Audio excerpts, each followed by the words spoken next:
Hearing aids use batteries to provide power for the hearing aids to amplify sounds. It's important for you and other caregivers to know what batteries your child's hearing aids use, how long the batteries usually last, how to check if the batteries are working, and to understand battery safety.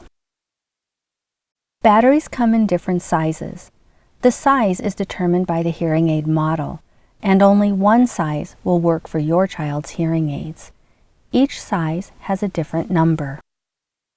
Ask your audiologist what size battery your child's hearing aid uses and where to purchase hearing aid batteries in your area, including options for purchasing in bulk.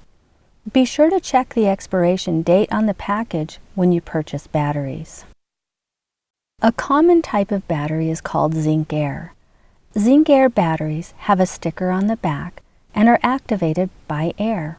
The sticker keeps the battery from activating until you're ready to use it. Take off the sticker when you're ready to use the battery. You'll notice a small opening in the battery. This opening lets air into the battery. Leave the battery in the open air for about 2 minutes before placing it in the hearing aid. Putting the sticker back on will not increase the life of the battery.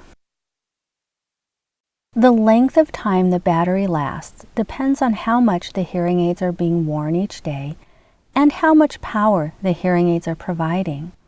Talk to your audiologist about how long your child's hearing aid batteries should last.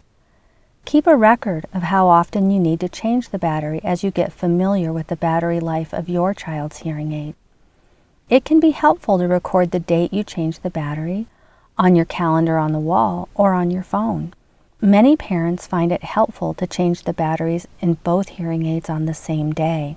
Some hearing aids can use rechargeable batteries.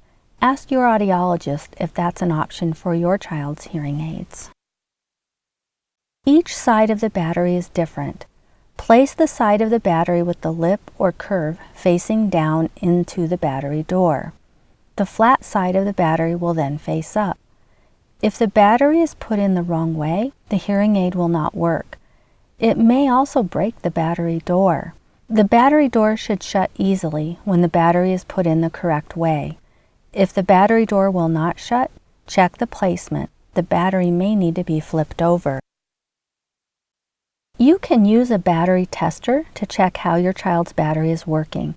There are several types, but they all work in essentially the same way. Place the battery on the tester. If a battery is good, there will be an indicator bar or line that shows you the strength of the battery.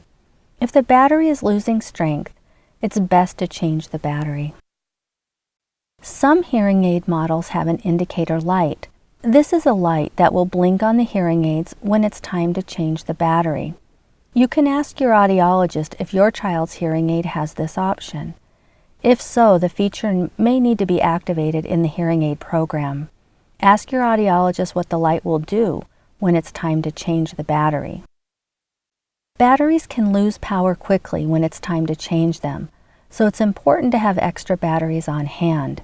You may want to ask your audiologist for a small container that can hold a couple of batteries to make it easier to keep some with you. It's best to store batteries at room temperature and to keep them in a hard container. Store the batteries away from medications. Batteries can be dangerous if swallowed, and extra batteries should be kept out of reach of children and animals. If someone swallows a battery, call your local poison control, or in the United States, the National Battery Ingestion Hotline at 800-498-8666 right away. Don't induce vomiting, and do not let the person who has swallowed the battery eat or drink until they've seen a doctor.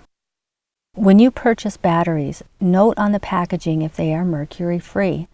If they are, you can dispose of them in your household garbage. If the batteries contain mercury, or you're not sure, then assume that they're not safe to toss. Batteries that contain mercury should be recycled through a designated recycling center in your area that accepts batteries with mercury. Consistent access to sound is important for your child to communicate using listening and spoken language. You can help your child by having extra batteries on hand. checking regularly to make sure the batteries are working, and by teaching other caregivers how to check and change the batteries.